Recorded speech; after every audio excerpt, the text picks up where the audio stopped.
Hello, mindful friends. Today we're going to be talking about working through some of our obstacles to feeling and appreciating happiness so that we can fully engage with and enjoy the conditions of happiness and joy in this moment, even if things aren't absolutely perfect or just as we wanted, that we can still access and engage with and feel happiness here and now. So some of these obstacles that we may face are sometimes a guilt that why should I be happy if other people are suffering?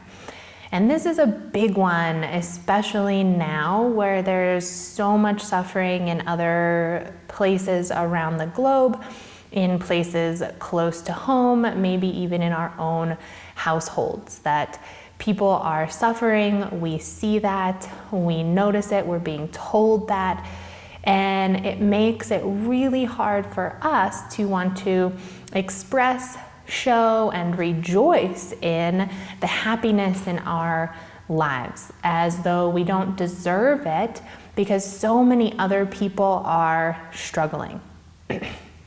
The flaw with this mentality is that happiness grows when we feed it.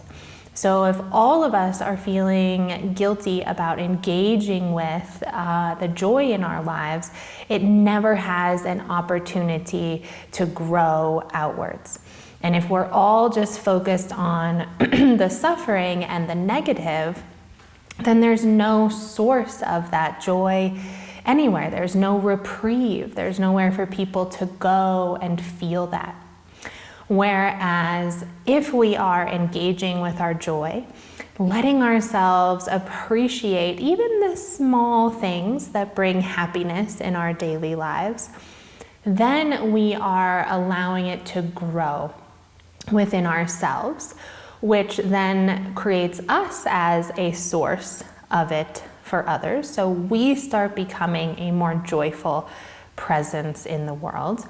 And this also then helps it to grow out in the world around us, because maybe we're feeding the conditions in our lives that create happiness, and then those grow larger.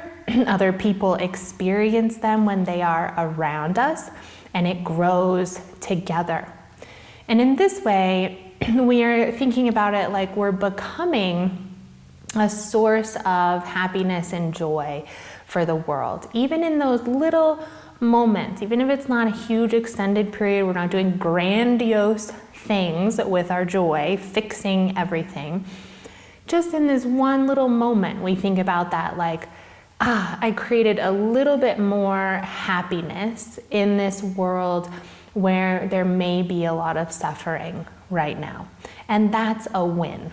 That's a positive thing. We want to continue generating these hopeful sources of happiness and joy and connection within that happiness.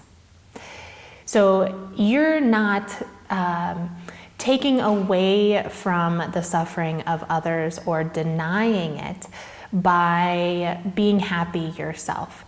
You are simply respecting life enough, respecting the gifts that you have been given enough that you want to use them and engage with them in a way that generates more positivity and light in the world, rather than ignoring them and just sinking into the darkness that is around you, as though that camaraderie in the suffering would make everyone better. But that's not the case. If you create a little bit more light, that's a little bit more light to be shown on the darkness around you or in other places in the globe. So continue feeding your own happiness, even though we know there's suffering in the world. Don't feel guilty about having those moments of joy. The other obstacle may be that we fear experiencing joy right now might mean that we put our guard down or our defenses into the next time that something bad happens.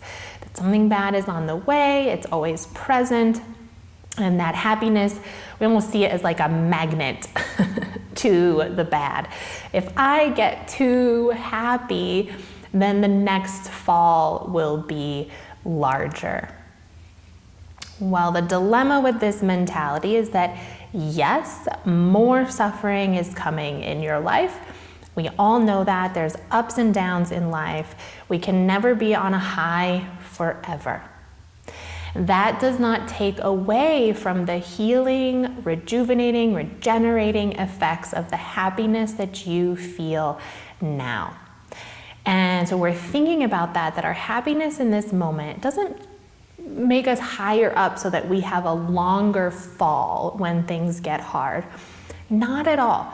Think about it as like the soft cushioning that is being replenished and layered over everything else in our lives, so that the next time we suffer or we go through a hard moment, there's a little cushion around us. We have created this nice layer of past happiness and joy and well-being that makes the fall a little less difficult the next time. So instead of thinking of it as like there's more to lose, or I don't want to get too used to being happy because it will hurt, think of it as your protective, helpful, cushioning layer. It's like that winter fat storage, you know?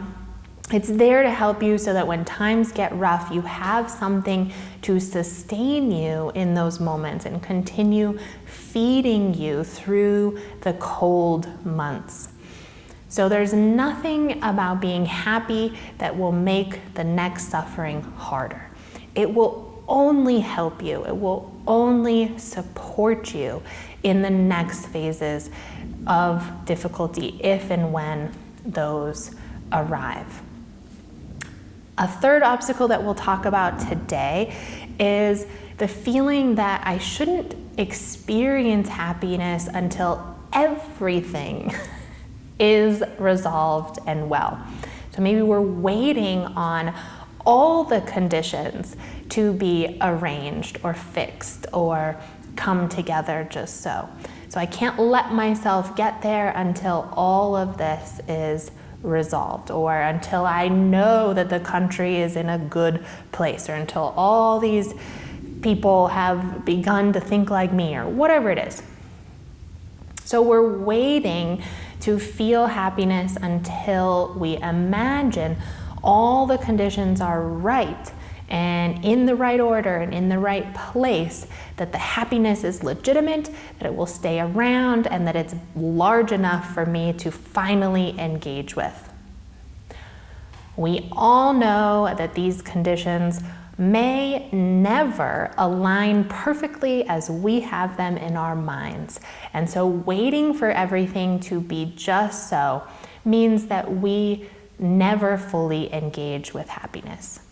Versus allowing ourselves to experience the little wins, the little bits of light, the joy that comes in, the smiles around us, the beautiful flowers blooming. That's enough. You know, it doesn't have to be perfect for us to feel happiness and joy. Sometimes we think, well, if I let myself do that, then I'll lose motivation, or we'll lose the drive or momentum forward to make everything better. If I'm just sitting here rejoicing in how things are right now, it's like I'll get the good enough mentality.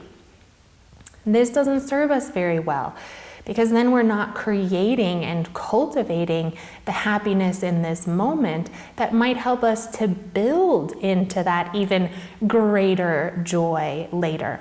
If we just sit here on our hands, not engaging with, not feeding and fueling the joy in our lives until that grandiose moment, it may never arrive. And it's not even being generated because we're not fueling it in the present. That grandiose, those big feelings of happiness, they build bit by bit by us being able to learning how to appreciate, feed, and engage with the happiness in every moment. And the better we get at that, the more it grows every moment. The larger it gets and the easier it is to start experiencing it on more sustained, more larger levels. So I invite you this week, notice your own obstacles to happiness. Maybe you have different ones than I named today. There are a lot. And then just ask yourself, is this really true? Is this really serving me? And remember that happiness grows by you engaging with it, even in the smallest amounts in every moment. And happiness will always produce more happiness. And enjoy that process and let it fill your heart with love. If you enjoy these talks and would like to join us for group sessions or individual coaching, you can find us at newleafmindfulness.com. And you can find these teachings and many more in my book, Living from the Heart, Healing Ourselves So We Can Heal the World. You can buy that anywhere you get your print or audio content. And don't forget to like, share, and subscribe. I hope to see you all very soon.